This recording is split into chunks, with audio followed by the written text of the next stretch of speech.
Competition hub के video lecture में स्वागत है स्टूडेंट्स आपका। और आज मैं आपको बताने जा रहा हूं ज्योग्राफी का पार्ट 2, जिसके अंतर्गत मैं आपको आज विषुवत रेखा और देशांतर रेखा के बारे में बताऊंगा और साथ ही भारत कितने जो मैप पे किस प्रकार से अवस्थित है उसके बारे में बताऊंगा।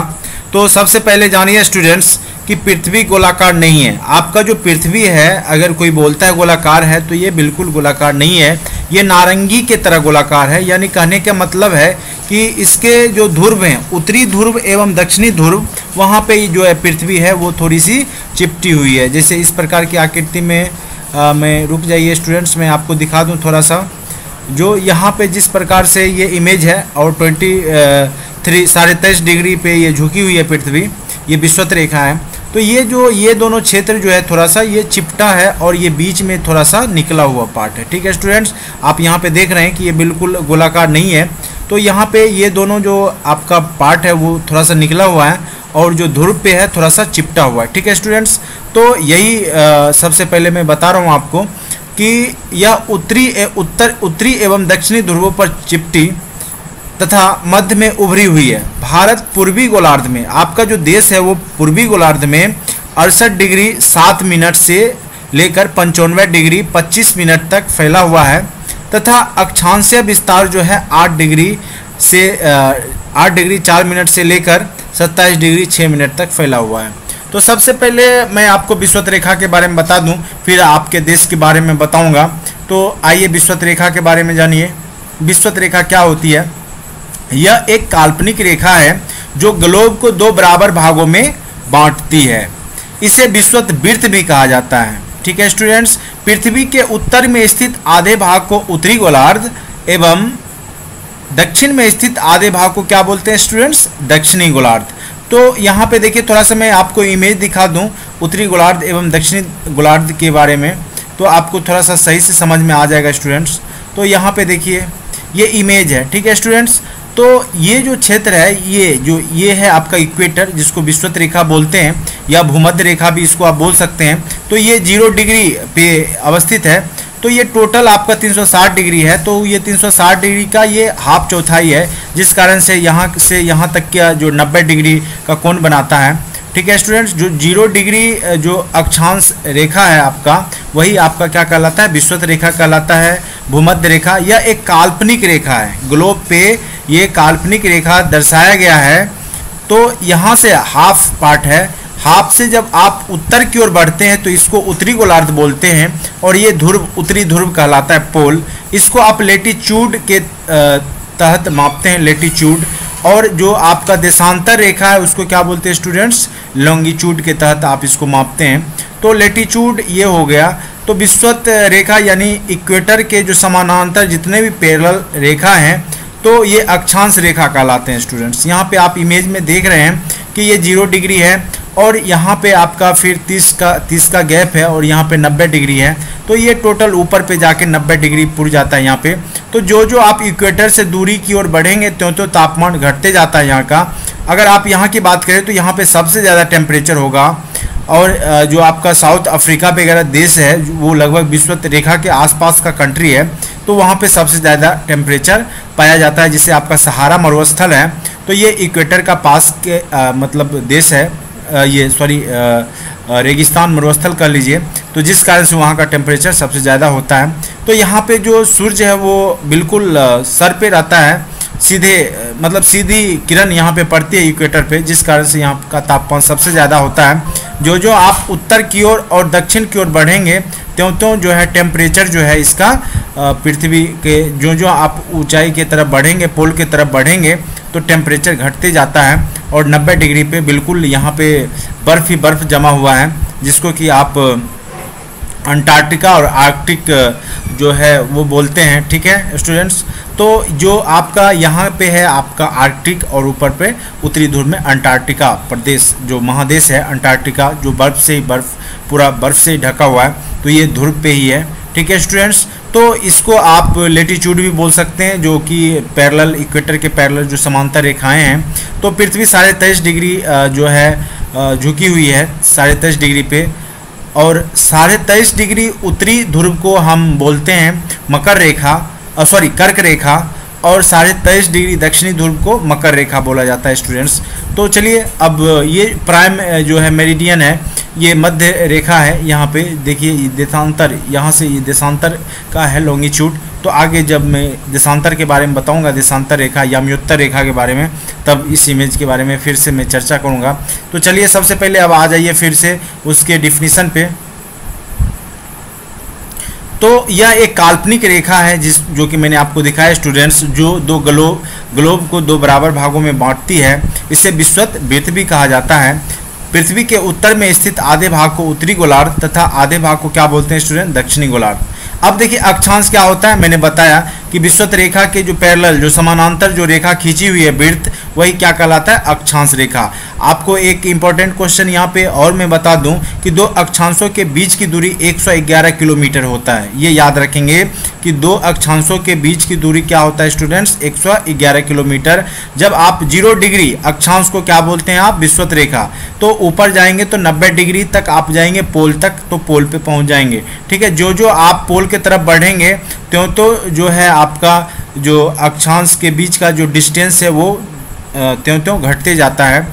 और यहाँ पे देखिए स्टूडेंट लिखा है विषुवत रेखा शून्य अंश अक्षांश को दर्शाता है। चूंकि विषुवत वृत्त से दोनों तरफ ध्रुवों के बीच की दूरी पृथ्वी के चारों ओर वृत्त के दूरी का 1/4 है, अतः इसका माप 360 डिग्री का 1/4 यानी 90 डिग्री का अंश होगा। अतः इस प्रकार 90 डिग्री उत्तरी अक्षांश को उत्तरी ध्रुव तथा 90 डिग्री दक्षिणी अक्षांश को क्या बोलते हैं स्टूडेंट्स, दक्षिणी ध्रुव। तो यहाँ तक मुझे लगता है आप समझ गए होंगे अच्छे से। तो अब आइए स्टूडेंट्स देशांतर रेखा के बारे में थोड़ा सा जानिए, जिससे कि आप समय का निर्धारण करते हैं। तो वो देखिए देशांतर रेखा क्या होती है, या इसको आप दूसरा नाम याम्योत्तर रेखा भी बोलते हैं। अक्षांश रेखाओं से भिन्न सभी देशांतरीय याम्योत्तरों की लंबाई समान होती है, इसलिए इन्हें मुख्य संख्याओं में व्यक्त करना कठिन था। तब सभी देशों ने निश्चय किया कि ग्रीनविच, जहां से ब्रिटिश राजकीय वेधशाला है, से गुजरने वाली जो रेखा याम्योत्तर से पूर्व और पश्चिम की ओर गिनती शुरू की जाए। इस याम्योत्तर को प्रमुख याम्योत्तर या 180 डिग्री याम्योत्तर मिलकर पृथ्वी को दो भागों में बांटते हैं, पूर्वी गोलार्ध एवं पश्चिमी गोलार्ध। यहाँ पे देखिए स्टूडेंट्स ये जो पार्ट है आपका, इस साइड जो मैं दिखा रहा हूँ ये आपका ईस्ट है और इस साइड वेस्ट है, यानी ये पूर्वी गोलार्ध हो गया हाफ पार्ट और ये क्या हो गया पश्चिमी गोलार्ध। और बीच में जो है आपका ग्रीनविच जो वेधशाला है जो ब्रिटेन में है वो अवस्थित है। तो यहाँ से अगर आप पूरब दिशा की ओर जाएंगे, क्योंकि पृथ्वी का जो गति है, जो रोटेशन गति है अपने अक्ष पे, वो क्या है स्टूडेंट, पश्चिम से पूरब यानी वेस्ट से ईस्ट की ओर जाती है। इस कारण से जो जो आप अगर पूर्व की ओर बढ़ेंगे त्यों त्यों समय का जो होगा आपका बढ़ोतरी होते जाएगा। तो किस प्रकार से समय निर्धारण होता है वो भी मैं आपको दिखा देता हूं। और आप याद रखेंगे कि दो देशांतर रेखा के बीच की जो दूरी है वो लगभग 111.32 किलोमीटर के आसपास है, और यहाँ पे अक्षांश के बीच की दूरी 111 किलोमीटर है। ये याद रखेंगे। 180 डिग्री जो रेखा है याम्योत्तर रेखा, इसी को आप देशांतर रेखा बोलते हैं। तो यहाँ पे देखिए स्टूडेंट्स 180 डिग्री इधर और 180 डिग्री आपका दोनों साइड है, यानी 360 डिग्री का यहाँ पे आपका कोण बन जाता है पूरे। तो यहाँ पे देखिए अक्षांश रेखा, चलिए यहाँ तक हो गया था। वेधशाला है से गुजरने वाली याम्योत्तर से पूर्व और पश्चिम की ओर गिनती शुरू की जाए। इस याम्योत्तर को प्रमुख याम्योत्तर तथा 180 डिग्री याम्योत्तर मिलकर पृथ्वी को दो समान भागों में पूर्वी गोलार्ध एवं पश्चिमी गोलार्ध में विभक्त करता है। और आपको पता होना चाहिए कि आपका देश जो भारत है वो पूर्वी गोलार्ध में स्थित है और एशिया महादेश से दक्षिण में स्थित है। चूंकि पृथ्वी पश्चिम से पूर्व की ओर चक्कर लगाती है, अतः वे स्थान जो ग्रीनविच से पूर्व में हैं, जैसे मान लीजिए अगर ग्रीनविच यहाँ पे है, अगर इधर पड़ता है अगर कोई देश, तो उसका जो समय क्या होगा आगे होगा, और जो पश्चिम में है उनका समय क्या हो जाएगा स्टूडेंट्स, पीछे हो जाएगा। तो किस प्रकार से समय का निर्धारण करते हैं उसके बारे में यहाँ पे थोड़ा सा आप सुन लें।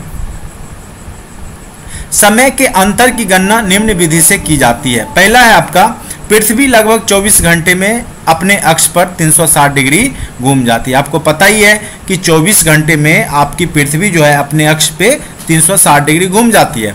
अर्थात 1 घंटे में कितना 15 डिग्री, यानी आप जब निकालेंगे तो 360/24 करेंगे तो आपका कितना डिग्री आ जाएगा 15 डिग्री, यानी 1 घंटा में 15 डिग्री, यानी आपका 60 मिनट में आपका 15 डिग्री हो गया, यानी आपका 4 मिनट में 1 डिग्री घूम जाती है। यानी 1 डिग्री जब आप आगे बढ़ाएंगे देशांतर रेखा को तो वो 4 मिनट का वहाँ पे अंतर होगा। अर्थात इस प्रकार जब ग्रीनविच में दोपहर 12 बजते हैं तो ग्रीनविच से 15 डिग्री अगर पूर्व में जाइएगा आप, जैसे यहाँ पे मान लीजिए यहाँ पे 12 बज रहे हैं, इससे पूर्व में जाएंगे 15 डिग्री, तो यहाँ पे क्या हो जाएगा आपका 1 घंटे का अंतर हो जाएगा। क्या हो जाएगा स्टूडेंट्स 1 घंटे, क्योंकि 1 घंटा में वो 15 डिग्री आपको बताया ही मैंने, 360/24 करेंगे तो 15 डिग्री, यानी आपका 1 घंटे में वो 15 डिग्री का कोण बना लेती है। तो 1 घंटे का अंतर हो जाएगा, यानी समय आगे हो जाएगा। क्यों हो जाएगा? क्योंकि पृथ्वी की चाल जो है पश्चिम से पूरब है, और पूरब की दिशा में अगर डिग्री बढ़ रहा है तो वहाँ पे घंटे का समय का जो होगा मान बढ़ेगा, अगर पश्चिम की ओर होगा तो वहाँ पे घटेगा। तो 15 डिग्री पूर्व में समय 1 घंटे आगे तथा दोपहर 1 बजेगा, यानी दोपहर 1 बज जाएगा। चलिए अब आइए यहाँ पे देखिए, भारत ग्रीनविच के पूर्व 82 डिग्री 30 मिनट पे स्थित है।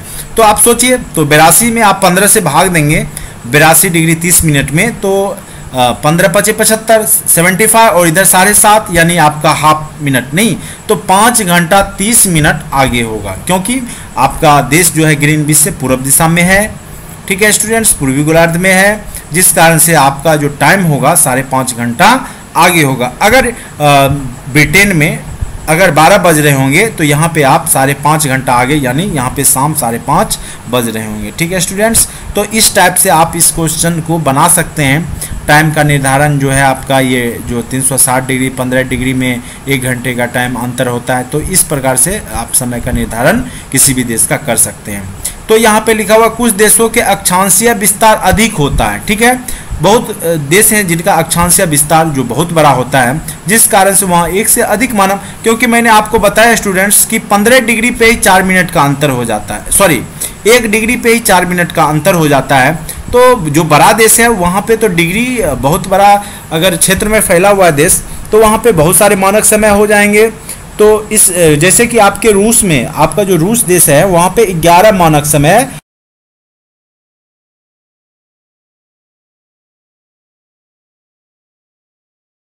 तो मैंने आपको बताया स्टूडेंट्स कि रूस में जो है 11 मानक समय है, और संयुक्त राज्य अमेरिका में कितना है स्टूडेंट्स 7 मानक समय है। और हमारे देश में जो भारत है, यहाँ पे जो समय का निर्धारण होता है वो इलाहाबाद में मिर्ज़ापुर जगह है जहाँ से कि मानक समय निर्धारित होता है। तो अब आइए स्टूडेंट्स कि आपके देश, जो आपका देश, हमारा देश जो भारत है, ये किस प्रकार अवस्थित है मैप पर, ग्लोब पे। तो देखिए भारत एशिया, यहाँ पे देखिए भारत पूर्वी गोलार्ध में 68 डिग्री 7 मिनट से लेकर 95 डिग्री 25 मिनट तक फैला हुआ है। ठीक है स्टूडेंट्स, तथा अक्षांशीय विस्तार 8 डिग्री 4 मिनट से 37 डिग्री 6 मिनट तक फैला हुआ है। और मैं आपको बता दूं स्टूडेंट्स, जो आपका जो विषुवत रेखा से जो आपका दूरी बढ़ता है त्यों तो तापमान क्या होता है स्टूडेंट्स, घटता है। जैसे यहाँ पे ये मैप है, तो यहाँ पे देखिए स्टूडेंट 0 से 30 डिग्री का जो टेम्परेचर होगा वो उष्ण कटिबंध होता है। उसके बाद है आपका शीतोष्ण उपोष्ण कटिबंध कहलाता है, फिर ऊपर आपका शीत कटिबंध है। तो भारत जो है वो उष्ण और उपोष्ण कटिबंध में पड़ता है, जिस कारण से यहाँ पे कहीं पे आपको ज़्यादा गर्मी पड़ रहा होता है भारत में, तो कहीं पे बहुत ठंड। जैसे आप बात करें हिमाचल प्रदेश का या शिलोंग शिमला का बात करें, तो वहाँ पे टेम्परेचर क्या होता है, कम होता है, ठंड ज़्यादा पड़ती है, बर्फ़ हर पूरे साल मौसम ठंडा रहता है। और वही बात करें आप नागपुर या पटना या जो भी जो शहर है, वहाँ पे टेम्परेचर क्या होता है, ज़्यादा रहता है। तो इसका रीज़न यही है कि जो इसका फैलाव है वो आपके अक्षांशीय जो विस्तार है उसके हिसाब से है। तो वही है, आपको मैंने बताया कि भारत जो है वो 8 डिग्री 4 मिनट से 37 डिग्री 6 मिनट तक फैला हुआ है, यानी 8 डिग्री पे ज़्यादा टेम्परेचर होगा रिस्पेक्ट देन 37 डिग्री से। ठीक है, भारत एशिया महादेश के दक्षिण भाग में स्थित है। आपका देश जो है एशिया महादेश के दक्षिण भाग में स्थित है। भारत के पड़ोसी देश हैं बांग्लादेश, कितना यहाँ पे लिखा है मैंने, कितना वो सटा हुआ है भारत से कितना किलोमीटर का दूरी से सटा हुआ है, तो ये 4096.70 किलोमीटर ये जो सीमा दोनों का मिलता है। उसके बाद चीन है 3488 किलोमीटर, तो सबसे ज़्यादा बांग्लादेश से ही मिलता है। ये भी क्वेश्चंस कई बार आ जाते हैं एग्जाम में। पाकिस्तान से 2910 किलोमीटर। और याद रखेंगे स्टूडेंट्स, पाकिस्तान से जो सटे राज्य हैं आपके, तो उसको आप शॉर्ट ट्रिक में पंगू राज नाम से याद कर सकते हैं।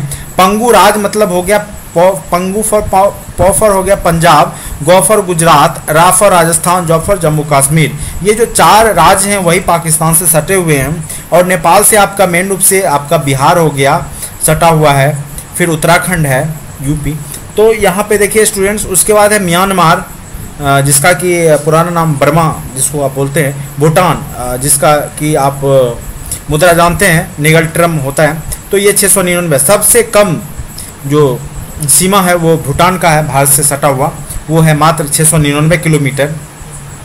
और याद रखेंगे भारत का जो पृथ्वी ये सबसे ऊंची जो चोटी है वो कंचनजंगा। ऐसे विश्व की सबसे बड़ी चोटी, ऊंची चोटी एवरेस्ट है, जो कि 8848 मीटर का है, लेकिन ये आपका 8598 मीटर है, यानी 8598 मीटर कंचनजंगा। सबसे लंबी नदी आपकी गंगा नदी है, जो कि गंगोत्री, जो कि गोमुखी पर्वत से निकलती है और पूरा तय करते हुए आपका हरिद्वार होते हुए, संगम में मिलते हुए, फिर वाराणसी, फिर पटना होते हुए, फिर वो जाके बंगाल की खाड़ी में गिर जाती है गंगा नदी। ये 2525 किलोमीटर की दूरी तय करती है। तो यहाँ पे कई बार बिहार का है, तो सोनपुर में जो सोन नदी है वो जाके गंगा नदी में मिल जाती है सोनपुर में। ठीक है स्टूडेंट्स, तो ये भी याद रखेंगे, बहुत सारी नदी जो है गंगा में जाके मिल जाती है। उसके बाद सबसे बड़ी झील है वुलर झील, वो है लगभग 260 किलोमीटर का स्टूडेंट्स, ये भी याद रखेंगे। तो ये था आज का स्टूडेंट्स विषुवत रेखा एवं देशांतर रेखा। मुझे लगता है कि आपको बहुत अच्छे से समझ में आ गया होगा। ठीक है स्टूडेंट्स, तो आप लगातार चैनल को देखते रहिए स्टूडेंट्स। अगर आपने सब्सक्राइब नहीं किया मेरे चैनल को, तो आप सब्सक्राइब कर लें। अगर सब्सक्राइब करेंगे तो आपको नोटिफिकेशन में वीडियो मिलता रहेगा। तो मैं आपको हर एक टॉपिक का वीडियो आपको देता रहूँगा, जिससे कि आपको जनरल स्टडी में आपको बहुत ही मदद मिलेगा। तो आज के लिए स्टूडेंट्स इतना ही। Thank you so much watching for this video.